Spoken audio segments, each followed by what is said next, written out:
고린도 교회는 은사가 많은 교회였습니다. Corinthian church had many gifts. 그래서 모일 때 방언도 있었고 계시도 있었고 예언도 있었고 가르침도 있었고 찬송도 있었습니다. So when they gathered, there were tongues, prophecy, teaching, and hymns. 그러나 은사가 많다고 해서 반드시 건강한 교회는 아니죠. However, having many gifts does not necessarily mean church is healthy. 그러니까 고린도 교회의 문제는 은사가 적어서가 아니라 은사를 무질서하게 사용한 것이었습니다. So the problem with the Corinthian church was not a lack of gifts, but the disorderly use of the gifts. 그러니까 하나님이 주신 은사가 교회를 세우기보다는 사람을 드러내고 예배를 혼란스럽게 만들었습니다. So instead of building up the church, the gifts were being used to draw attention to individuals and were creating confusion within worship. 그래서 바울은 오늘 공예배에 대한 원리에 대해서 이야기하고 있습니다. So then in today's message, Paul teaches us an important principle for corporate worship. 첫째, 모든 은사는 교회를 세우는 목적으로 해야 합니다. First, all the gifts must be used for the purpose of building up the church. 그러니까 여러분이 지금 각 파트인데 그 교회 자기 몸을 세우기 위해서 해야 한다라는 거죠. In other words, you all play a part in this role, so we all must come together to build up the church, the body. 두 번째, 예배는 질서와 절제로 이루어집니다. And secondly, the worship must be conducted with order and self-control. 첫 번째 포인트는요, 은사는 나를 드러내는 것이 아니라 교회를 세워야 한다는 것입니다. So again, going back to the first gift, it's used for purpose of building up the church, not ourselves. 자, 고린도전서 14장 26절 다 같이 읽겠습니다. 너희가 모일 때에 각각 찬송시도 있으며 가르치는 말씀도 있으며 계시도 있으며 방언도 있으며 통역함도 있나니 모든 것을 덕을 세우기 위하여 하라. So let's read together 1 Corinthians chapter 14, verse 26. What is the outcome then, brothers and sisters? When you assemble, each one has a psalm, has a teaching, has a revelation, has a tongue, has an interpretation. All things are to be done for edification. 자, 이것은 초대교회 공예배 안에 다양한 은사가 있다라는 것을 우리가 알 수 있습니다. So this shows that public worship of the early church, various spiritual gifts were actively involved. 근데 바울은 오늘 이 모든 것을 하나의 기준 아래 둡니다. However, Paul places all of them under one guiding principle. 덕을 세우기 위해서 해라. So do everything for the purpose of building up the church. 제 덕이라는 말 그리고 여기 edification은 build 세운다라는 의미죠. So then when he says all things are done for edification, it also means building up the church. 네, 여러분 몸의 각 파트는 다 몸 전체를 세우기 위해서 주어진 거예요. So then the individual part of the body is there to build up the entire body. 이것은 그동안 바울이 계속적으로 고린도 교회에게 이야기한 내용이죠. And this is the theme that Paul has constantly emphasized all throughout. 그러니까 여러분이 계속적으로 들어야 할 말씀입니다. So then this is something that we need to continue to listen to. 여러분이 교회에 올 때 나는 교회를 세우기 위해서 온다라고 생각하셔야 합니다. So when you come to church, you have to keep in mind that you are coming to church to build up the church. 성령님께서 교회에 여러 은사를 주신 이유는 성도의 믿음을 세워주고 공동체 전체가 건강하게 세워지기 위한 것입니다. And the reason that Holy Spirit gives different gifts to the church is to strengthen the faith of believers and make the community healthy in Christ. 그러므로 아무리 좋은 은사라도 교회를 세우지 못한다면 그것은 바르게 사용하는 것이 아닙니다. So therefore, no matter how good the gifts may be, if it does not build up the church, it is being used improperly. 아무리 뜨거운 열심이라도 공동체를 혼란스럽게 한다면 성령님이 원하시는 방식이 아닙니다. In other words, no matter how passionate someone is, if he creates confusion within the community, it is not the way of the Holy Spirit intended to be. 그러므로 우리의 찬양도 교회를 세우기 위한 목적으로 드려야 합니다. So therefore, our worship must be offered with the purpose of building up the church. 우리가 찬양할 때 하나님을 높이죠. So when we worship, we praise God. 여러분, 하나님을 높이게 되면 교회는 건강하게 세워질 수 있습니다. Then when we offer praise to God, then the church becomes healthy. 우리의 기도도 교회를 세우기 위한 목적으로 드려야 합니다. So then our prayers also must be offered in the purpose of building up the church. 그래서 오늘 쌤이 준비하면서 우리 교회를 위해서 기도했죠. And just as Sam prepared and prayed for our church, 그래서 기도 하나 하는데도 우리 교회 전체를 생각하면서 준비해야 합니다. so then as he prepares for this prayer, he has to think about building up our church. 우리의 가르침도 우리의 헌금도 교회를 위해서 드려줘야 합니다. So then our teachings as well as our offerings also must be done to build up the church. 이것이 공적인 예배의 첫 번째 원리입니다. So then this is the first principle of the corporate worship. 이거는 그동안 제가 많이 얘기했던 것이죠. And I've told you about this many times before. 이제 두 번째 포인트로 들어갑니다. So let's go into the second point. 여러분, 성령의 역사는 무질서가 아니라 질서와 절제 속에서 나타납니다. So then the work of the Holy Spirit is not revealed through disorder, but through the order and self-control. 27, 28절 시작. 만일 누가 방언으로 말하거든 두 사람이나 많아야 세 사람이 차례를 따라 하고 한 사람이 통역할 것이요. 만일 통역하는 자가 없으면 교회에서는 잠잠하고 자기와 하나님께 말할 것이요. Verse 27 together. If anyone speaks in a tongue, it must be by two, at the most three, and each one in turn, and one is to interpret. But if there is no interpreter, he is to keep quiet in church and have him speak to himself and to God. 계속해서 29절, 32절까지 시작. 예언하는 자는 둘이나 셋이나 말하고 다른 이들은 분별할 것이요. 만일 곁에 앉아있는 다른 이에게 계시가 있으면 먼저 하던 자는 잠잠할지니라. 너희는 다 모든 사람으로 배우게 하고 모든 사람으로 권면을 받게 하기 위하여 하나씩 예언할 수 있느니라. 29 through 31. Have two or three prophets speak, and have the others pass judgment. But if a revelation is made to another who is seated, then the first one is to keep silent. For you can all prophesy one by one, so that all may learn and all may be exhorted. 여기서 반복되는 원리가 있습니다. So then here's something that is repeating principle. 차례대로 해라. It says to do it in order. 통역이 있어야 한다. There must be interpretation 또 분별해라. and discern carefully 그리고 잠잠하라. and also be silent 그리고 하나씩 해라. and do this one thing at a time. 여러분, 성령님께서 역사하신다고 자기 절제를 잃을 상태가 되는 것은 아닙니다. So even when the Holy Spirit works, it does not mean person loses self-control. 가끔 이런 사람을 만나는데요. Sometimes we come across people saying this. 성령님이 감동해서 나는 어쩔 수 없다라고 그렇게 말하는 사람들이 있죠. They say, the Holy Spirit moved me, I couldn't help myself. 고린도 교회는 그렇게 무질서하게 방언을 사용한 것 같습니다. So then the Corinthian church seemed to have used tongue in this disorderly way. 그래서 바울은 차례대로 하고 만약 통역이 없으면 잠잠하라고 했습니다. Which is why Paul instructs them to do things in turn in order, and if there's no interpreter, they should remain silent in church. 예언하는 자도 마찬가지입니다. And this principle applies to the prophets as well. 그들도 혼자서 오랫동안 말하고 싶어도 다른 이가 계시가 있으면 먼저 말하는 자는 잠잠해야 한다고 말합니다. It says, if they want to continue to speak, if a revelation comes to someone else, then the first speaker must be silent. 자, 지금 바울은 공예배 속에서 질서와 절제를 가르쳐주고 있죠. So then Paul is continuing to teach the order and self-control in corporate worship. 여러분 꼭 기억하십시오. So then remember this, please. 성령 충만한 예배는 무질서가 아닙니다.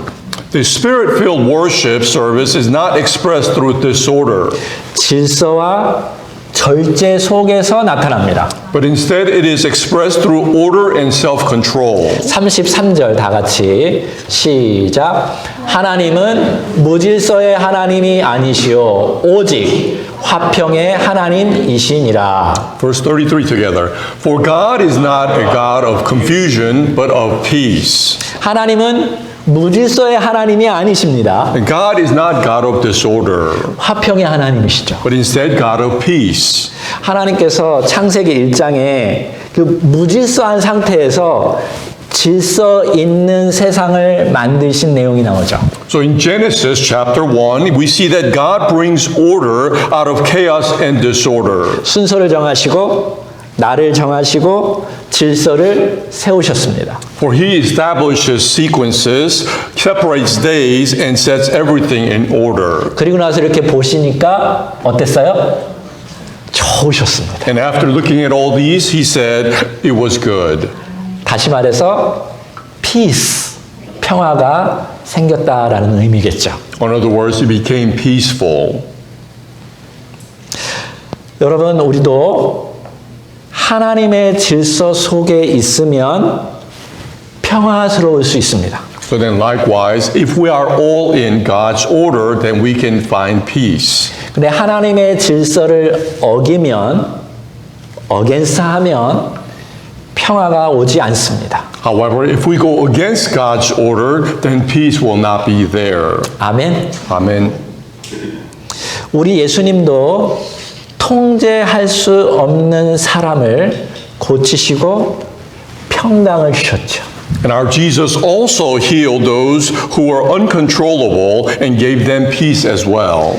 우리 성령님도 마찬가지입니다. And Holy Spirit does the same. 성령님께서 이 교회 안에 역사하시고 충만하게 하실 때 나타나는 중요한 표시는 능력과 평강 그리고 질서와 절제입니다.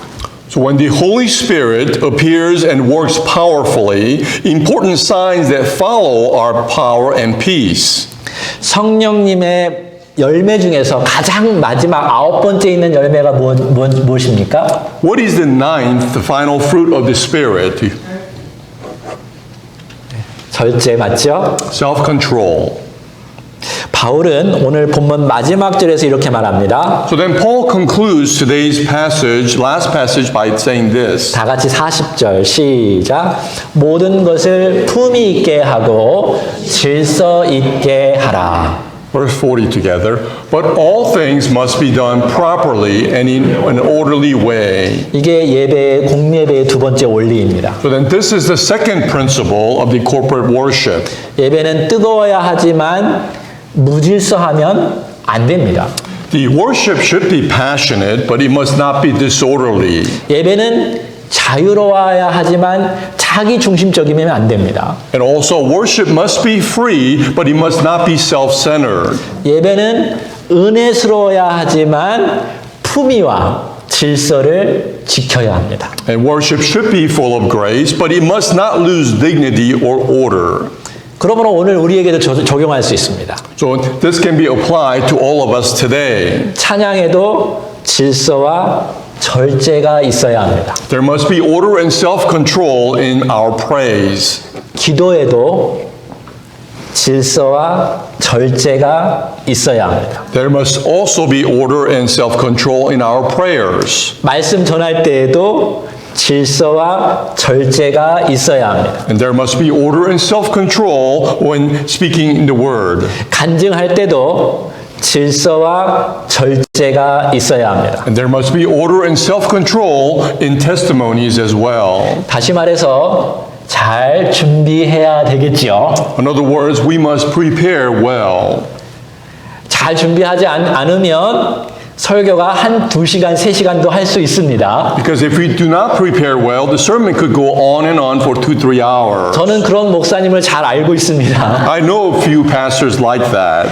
그래서 성령 충만하면 자기는 오랫동안 말씀을 전한다고 말씀하시더라고요. And he says when full of Holy Spirit, he can sermon for hours. 물론 거기에도 하나님의 역사가 있을 거라고 저는 분명히 믿습니다. And of course, I believe in that predicament, God's prevalence will be there as well. 그러나 저는 공동체 전체가 다 해피하면서 또 하나님의 말씀을 충만히 경험할 수 있도록 준비하고 질서 있게 절제 있게 설교하겠습니다.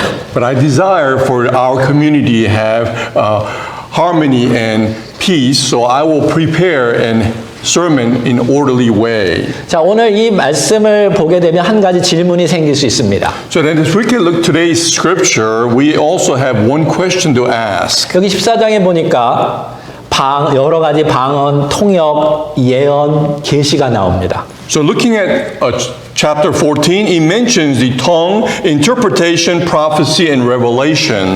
그러나 오늘날 대부분의 복음적인 교회에서는 이러한 방식의 예배를 볼 수가 없습니다. However, in today, most of these evangelical churches services, we rarely see this type of worship. 왜 그럴까요? Why do you think that is? 고린도 교회는 사도 시대의 교회였습니다. Corinthian church was a church in an apostolic era. 그때는 아직 신약 성경이 완성되지 않은 시대였습니다. In other words, at that time, the New Testament had not been completed yet. 그들은 지금 우리가 가지고 있는 신약의 사복음서나 또 공동서신, 바울서신, 요한계시록 이런 거를 하나의 신약 성경을 가지고 있지 않았습니다. For at that time, they did not have the four Gospels like we do today, or Paul's letters, the general epistles, and the Revelation. 그래서 하나님께서는 교회를 세우기 위해서 사도들과 선지자들을 통해 계시를 주셨고 방언과 통역과 예언을 통해서 교회를 권면하고 세워가셨습니다. Which is why God had to give revelation through apostles and prophets to build up the church, and He used tongues, interpretations, prophecy to encourage and strengthen the building of the church. 바울은 에베소 교회에게 이렇게 말했죠. So Paul says this to the Ephesians. 2장 20절 시작. 너희는 사도들과 선지자들의 터 위에 세우심을 입은 자라. 그리스도 예수께서 친히 모퉁이 돌이 되셨느니라. Ephesians chapter 2 verse 20 together.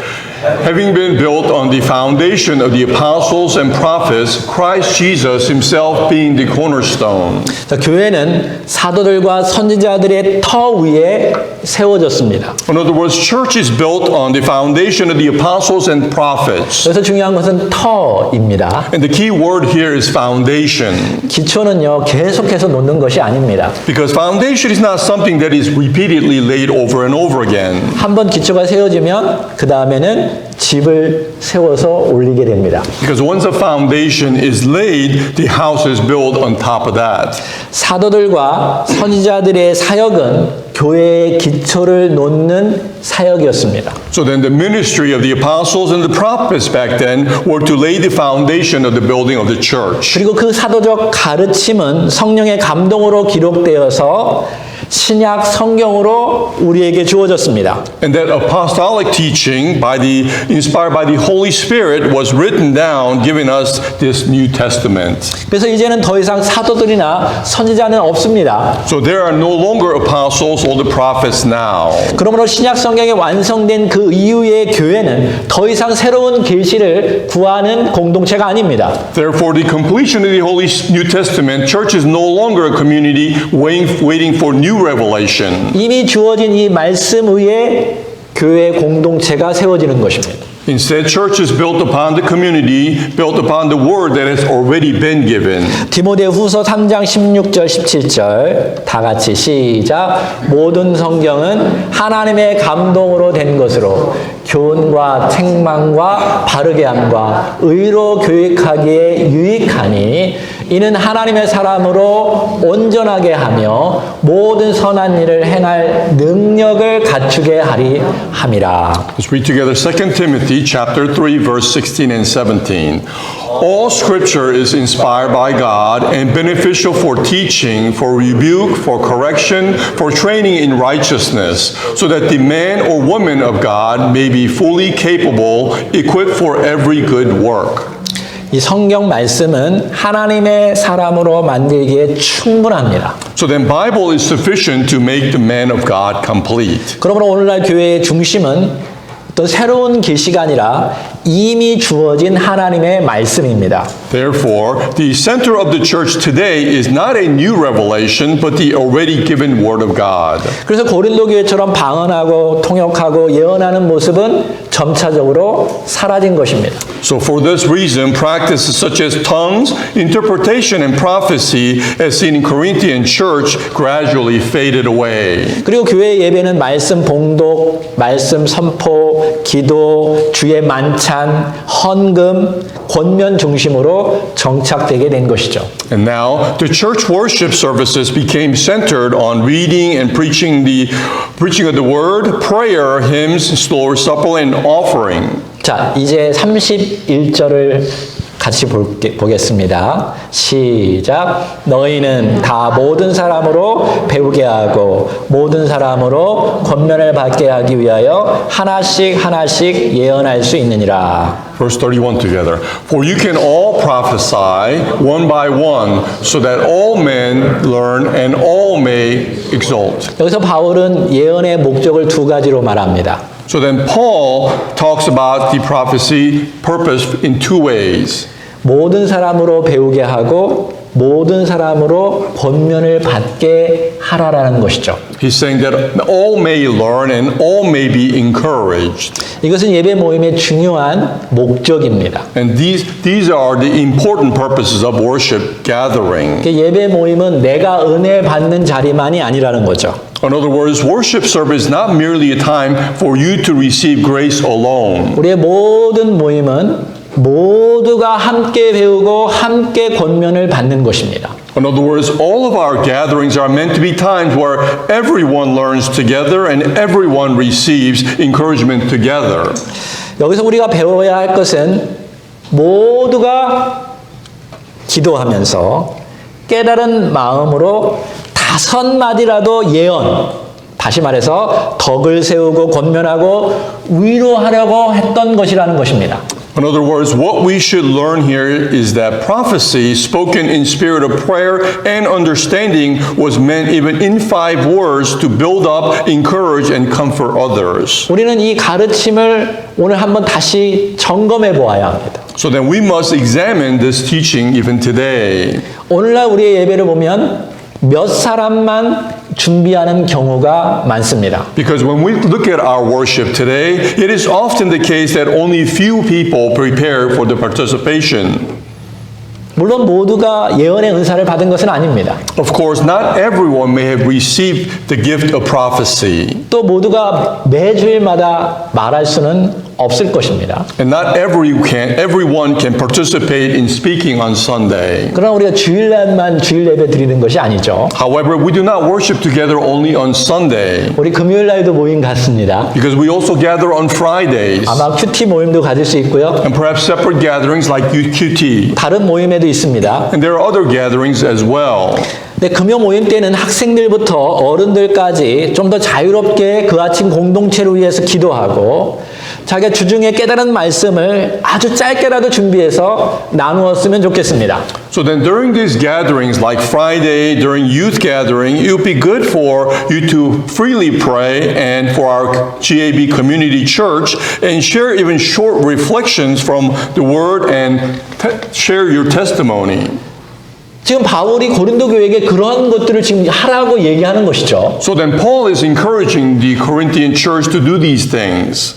그러니까 시편의 말씀을 나눌 수도 있습니다. So then they can share the Psalms 응답된 기도를 나눌 수도 있습니다. and share the answered prayers perhaps. 또는 함께 기도 제목을 나누고 함께 어려운 사람을 돕고자 할 수도 있습니다. Or share prayer requests and even come together to help others. 이러한 과정을 통해서 모두가 배우고 모두가 권면받을 수 있겠죠. So then through this process, everyone can learn and everyone can receive encouragement. 이렇게 모두가 참여할 때 우리는 예배를 평가하는 소비자의 태도를 버리게 됩니다. So then when everyone participates in this way, we begin to move away from consumer mindset that merely evaluates the worship. 그 대신 하나님 앞에서 하나님께 영광 돌리는 예배자의 태도로 서게 됩니다. Instead, we can all participate in worship as a worshiper who offer themselves before God. 요즘 우리는 무엇인지 평가하는 시대 속에 살고 있습니다. We live in a time where we evaluate everything. 식당에 가도 별점을 주죠. We rate restaurants with star rating. 커피숍에 가도 별점을 줍니다. We rate coffee shops as well. 물건을 사도 리뷰를 다 다는 시대입니다. We also give reviews on the products that we buy. 그래서 여러분도 어디 여행 가다 보면 리뷰가 좋은 식당에 가려고 하죠. And even when you're on vacation, you look for these restaurants with good reviews. 심지어 자동차 서비스를 맡겼는데 또 전화 와서 그 서비스가 어땠냐고 리뷰를 달아달라고 합니다. And sometimes when you go to car maintenance, they even follow up asking you to review their recent visit. 그래서 우리는 지금 평가하는 그런 게 너무 익숙해져 있습니다. So then we are accustomed to all this rating system today. 그래서 어떤 분은 마음속으로 예배를 드릴 때 예배를 보면서 리뷰를 합니다. So automatically when we worship, we also start rating our worship service. 오늘 찬양은 몇 점이지? Today's praising was so and so. 오늘 설교는 몇 점일까? And today's sermon is scored this way. 음식을 먹고 나서 오늘 음식은 몇 점? And perhaps today's lunch you will rate it with the rating system as well. 근데 하나님께서 이 교회의 주인이신데 우리에게 무엇을 요구할까요? So then God is the owner of the church, and what do you think He's asking from us? 과연 너는 무엇을 가지고 교회에 왔니? He asks all of you, what did you bring to church today? 우리는 소비자가 아니라 예배자가 되어야 합니다. We must not be consumers, but worshipers. 나는 오늘 모든 사람으로부터 배우고 권면을 받았는가? Did I come today ready to learn and receive encouragement from others? 나는 형제 자매를 사랑하는 마음을 교회에 가지고 왔는가? Did I come to church with a heart that loves my brothers and sisters? 나는 어떤 찬송, 기도, 그 다음에 헌금, 이 교회에 가지고 왔는가? And did I bring mindset to bring praise, prayer, or offerings to church? 나는 정말 하나님을 높이기 위해서 이 모든 것을 준비해 왔는가? So then to praise and worship God, did I come to church with all this preparation? 우리 여기 청소년들도 많은데요. 저도 어렸을 때부터 신앙생활했습니다. So as I look at all the youth today, we have many. I also started my faith when I was young. 제 신앙을 이렇게 세우는데 가장 중요한 것은 사실은 교회에서 배운 것입니다. And all the things that played an important role in me learning to be a Christian, I learned from the church. 교회는 설교도 있고 주일 학교도 있지만 사실 저는 와서 모든 것을 보면서 배웠습니다. Within the church, there's sermon as well as Sunday school, but I looked everything around the church to learn. 매 주일 선생님들이 준비하고 매 주일 부엌에서 누군가 봉사하고 금요 예배 때는 누군가 울면서 기도하는 것을 보면서 저는 신앙을 배운 것입니다. And I've learned on every Sunday the teachers that taught and those who worked in the kitchen and along with other workers in the church. 제가 막 배우려고 해서 배운 게 아니라 교회에 와서 보면서 배운 것입니다. It wasn't that I had the desire to learn, but just looking around the church alone, I was able to learn these things. 아, 기도는 저렇게 하는구나. Oh, that is how I should pray. 아, 섬기는 것은 저렇게 하는구나. Oh, that is how I should serve. 설교는 다 까먹어도 제가 봤던 거는 머릿속에 몸속에 박히더라고요. Although I may forget all the sermon messages, but the things that I've seen, they were inscribed in my heart. 그러므로 우리 모두는요, 서로를 보면서 배웁니다. So then we all learn from watching one another. 그래서 잘 배우고 서로를 잘 권면하면 우리 아이들부터 제대로 신앙생활을 해나갈 수 있는 것입니다. So then when we learn well and when we give encouragement, then our children will continue to grow maturely in faith. 아무리 설교가 훌륭해도 삶으로 보여지는 것이 좋지 않으면 그 교회는 건강한 교회가 될 수 없습니다. No matter how great the sermon may be, but if it can't be shown through our actions, then that church is not a healthy church. 우리 모두가 건강하게 자라야 되는 것입니다. Because we all have to grow together in health. 제가 가장 교회에서 안 좋은 거 배웠던 거는 교회 안에서 싸우는 것이었습니다. The one worst thing that I learned from within the church was the confrontation and fighting within the church. 여러분 어른들은 가벼울 수 있는데 어린 영혼들한테는 굉장한 큰 상처가 됩니다. To adults, it may not seem so heavy, but to young children, it could become a life-lasting scar. 저는 교회에서 상처받고 오랫동안 하나님 떠났다가 다시 돌아온 사람도 보았습니다. Because I've seen people who were hurt by the events in the church that left the church for a long time to come back to church later. 여러 가지 이유가 있겠죠. Perhaps there may be many other reasons for that. 대부분 다 자기는 선하다고 생각하고 다른 사람이 악하다고 생각합니다. And most people usually think that they are good and the other person is bad. 그리고 또한 교회를 자기 것이라고 생각하는 사람들이 더 큰 문제를 일으킵니다. And those who think the church is their own are the ones who causes bigger problems. 여러분 이 교회는 누구 것입니까? So then, whose church is this? 한번 말해보세요. Please answer. Who does this church belong to? 주님 거 맞죠? It is the Lord's. 여러분 헌금도 주님께 드린 거 맞죠? And you're giving your offering to the Lord. 교회 건물 세워서 이런 것도 다 주님 것이죠. All the church buildings belong to the Lord. 근데 어느 순간에 그 자기가 한 것처럼 한 사람들이 교회에 문제를 많이 일으킵니다. But at some point, people start to think that it's their own doing and is their own possession that causes the problems. 그 중에 한 명이 사실 목사입니다. And usually it's the pastor that's guilty of that. 근데 자기를 내려놓을 줄 알고 진짜 주님을 모시는 사람은 포기할 수 있습니다. But those who are able to humble themselves and give up things, they are able to become a better person. 사랑을 위해서 자기의 정의까지도 포기할 수 있습니다. So even for love, that you can give up on your own fame or righteousness. 그럴 때 건강한 교회가 되지 않겠습니까? Then the healthy church will exist. 여러분 싸우는 것은 절대 옳지 않습니다. And it is never right or it is wrong to fight. 아멘. Amen. 우리 교회에서 절대 보지 않을 것입니다. And we will never see this in our church.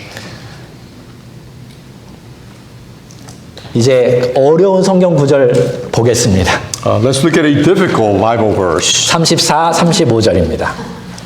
Verse 34 and 35. 시작. 여자는 교회에서 잠잠하라. 그들에게는 말하는 것을 허락함이 없나니 율법에 이른 것 같이 오직 복종할 것이요 만일 무엇을 배우려거든 집에서 자기 남편에게 물을지니 여자가 교회에서 말하는 것은 부끄러운 것이라. Verse 34. The women are to keep silent in the churches, for they are not permitted to speak, but are to subject themselves, just as the law also says. If they desire to learn anything, let them ask their own husbands at home, for it is improper for a woman to speak in the church. 이 말씀은 오늘 많은 논의가 있는 어려운 본문입니다. And this particular scripture has is difficult and has many different widely discussions today. 그래서 많은 학자들이 두 가지 의견으로 나뉘기도 합니다. And sometimes the scholars are divided in how to interpret this scripture. 근데 제가 여러분에게 늘 강조하는 게 있는데 본문의 컨텍스트 흐름에서 이해하라고 말했습니다. But I've said this many times before, do not read what is there only, but read the entire context. 고린도 전서 전체의 흐름 속에서 이해하면 됩니다. So then listen and understand this passage, looking at the entirety of the Corinthians. 이 하나만 딱 떼어놓고 읽으면 안 됩니다. If you separate this alone, will not make sense. 바울이 여기서 어떤 방식으로도 여자가 말하면 안 된다라는 것이 아닙니다. Paul is not saying here that women must never speak in any form during worship. 왜냐하면 고린도전서 11장에서 바울은 여자가 공예배 속에서 기도하거나 예언하는 상황을 언급했기 때문에 그렇습니다. Because already in 1 Corinthians chapter 11, that Paul, he acknowledged that women pray and prophesy in corporate worship. 문제는 고린도서 11장과 14장에서 하나님의 질서를 무시하는 행동이 있었다라는 것이죠. The issue is that chapter 11 and chapter 14 is that there were behaviors that disregarded God's order. 여기 14장에서는 어떤 여성들이 아마도 제가 11장에서도 얘기했는데 고린도 지역의 기부인과 같은 지식층의 사람들이요 공격적으로 질문하거나 논쟁을 일으킨 것으로 보입니다. I mentioned this in chapter 11, but in chapter 14 as well, some women, perhaps wealthy women, appear to have been asking questions that are disruptive or confrontational. 그런 사람들은요 파워풀하기 때문에 굉장히 교회에 큰 위협이 될 수 있습니다. And because they were powerful women, they could bring about harm to the church. 맞죠? Isn't that correct? 다른 사람들은 지식도 없고 돈도 없는데 그 사람들은 모든 것을 가졌기 때문에 그런 사람들의 한마디가 교회 전체를 흔들 수 있습니다. And because of their powerful status, what they say could bring about movement within the church. 그래서 바울은 아주 강력하게 지금 표현한 거예요. Which is why Paul speaks very strongly here. 근데 여기 잠잠하라는 표현은 여자에게만 쓰여지지 않았습니다. However, the command to be silent here is not just for women. 28절에서 통역이 없으면 방언하는 자도 잠잠하라고 그랬어요. In verse 28, those who speak in tongue are told to remain silent if there's no interpreter. 30절에서 다른 이에게 계시가 있으면 먼저 말하는 예언자도 잠잠하라고 했습니다. And he also said in verse 30, the prophets are told to be silent when a revelation is given to another person. 여기서 율법에 이른 것 같이라는 표현이 나오는데요. 구약에서 이와 똑같은 표현은 찾아보기 어렵습니다. So then the phrase as the law also says does not have a clear direct parallel to the Old Testament. 대신 우리는 이 표현이 창세기 1장에 나타나는 창조 질서를 가리킨다고 이해합니다. Instead, it can be understood as referring to the created order seen in Genesis chapter 1, 하나님께서 남자를 먼저 창조했어요. where God created man first, 그 다음에 여자를 창조했죠. then woman. 바울은 이 본문 전체에서요. 질서 가운데 절제를 사용하라는 것을 지금 강조하고 있습니다. So then Paul is emphasizing order and self-control within this entire chapter. 그 중에 한 예로 결혼한 여성은 먼저 가정 안에서 남편에게 묻고 질서를 배우라라는 것이죠. And one example of this is that married women should first learn from the context of their home and ask their husband in orderly way. 제가 늘 강조하지만 하나님의 권위는 이 세상의 권위의 개념과는 완전히 다릅니다. And as I often emphasize, God's authority is completely different than worldly authority. 하나님의 권위는 억압이나 파괴가 아닙니다. For God's authority is not oppression or destruction. 오히려 사랑을 위해서 자신을 내려놓는 행위입니다. Rather, it is an authority to express through love and self-giving. 우리는 교회를 세우기 위해서 질서를 지켜야 하고 서로 그 질서의 권위 아래서 복종하는 법을 배워야 합니다. So then we must all keep in order to build up the church, and we must learn to submit to one another within that order. 사실은 우리는 이러한 표현을 좋아하지 않습니다. And in truth, we often dislike such language.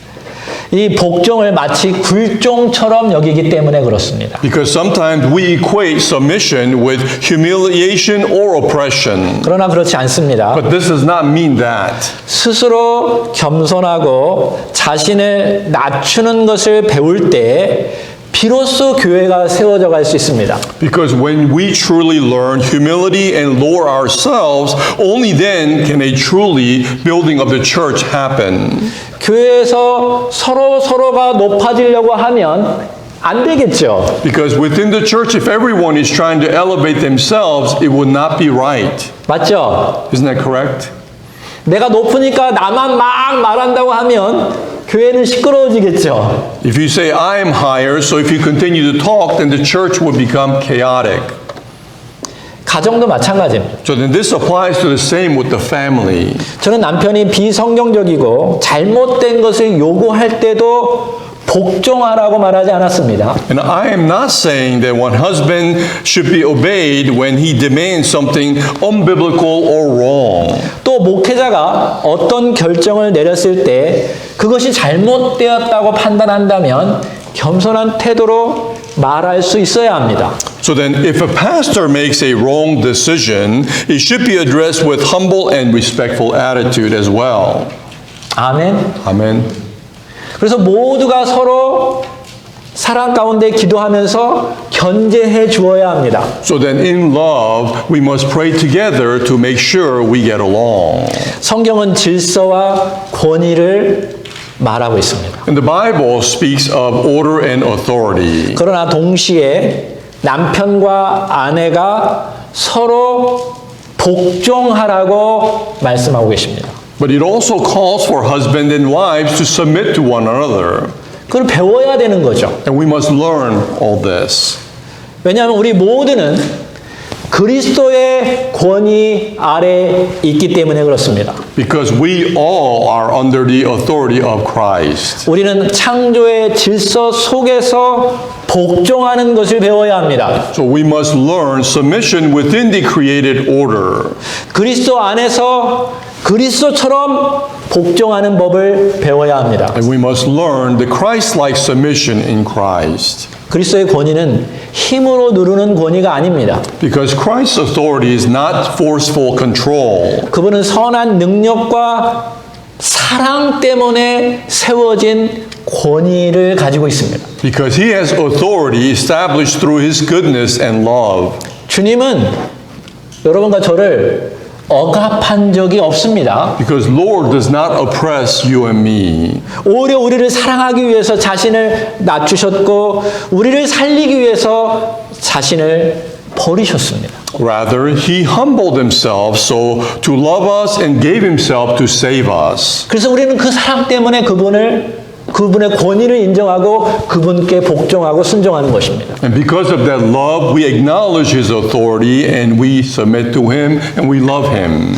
그러므로 그분의 교회도 그렇게 해야 합니다. So then, his church, we must do the same. 질서가 있어야 하지만 그 질서 안에 사랑이 있어야 합니다. There must be order, but in that order must exist love. 권위가 있어야 하지만 그 권위 안에 섬김이 있어야 합니다. And there must be authority, but within that authority must exist service. 복종이 있어야 하지만 그 복종은 그리스도를 닮은 겸손 안에 있어야 합니다. And there must be submission, but in that submission must be clothed with Christ-like humility. 여러분과 저는 지금 바울을 통해서 하나님의 말씀을 지금 듣고 있습니다. So then we are listening to the Word of God through Apostle Paul. 여러분 성령님께서 지금도 살아 역사하시는 것을 믿습니까? And do you believe the Holy Spirit exists and lives today? 지금 성령님께서 우리에게 이렇게 질문할 수 있습니다. So then the Holy Spirit can ask us these questions. 눈을 감고 그 질문에 답해 보십시오. So please close your eyes and try to answer the Holy Spirit's questions. 내가 너에게 은사를 주었는데 너는 그 은사를 가지고 교회 전체의 유익을 위해서 사용하고 있니? I have given you Holy Spirit gift. Are you using these gifts for the church community? 너는 교회에서 품위 있게 질서 있게 행동하고 있니? Are you behaving with dignity and order within the church? 너는 모든 사람으로부터 배우고 권면을 받고 있니? Are you learning from everyone and receiving encouragement? 너는 하나님의 질서를 따르며 절제하고 있니? Are you following God's order and practicing self-control? 너는 진정 하나님의 질서에 복종하고 있니? Are you obeying to God's order? 여러분이 하나씩 응답하면서 이 시간에 주님 앞에 기도하기 바랍니다. So then as you answer these questions, let us pray unto God.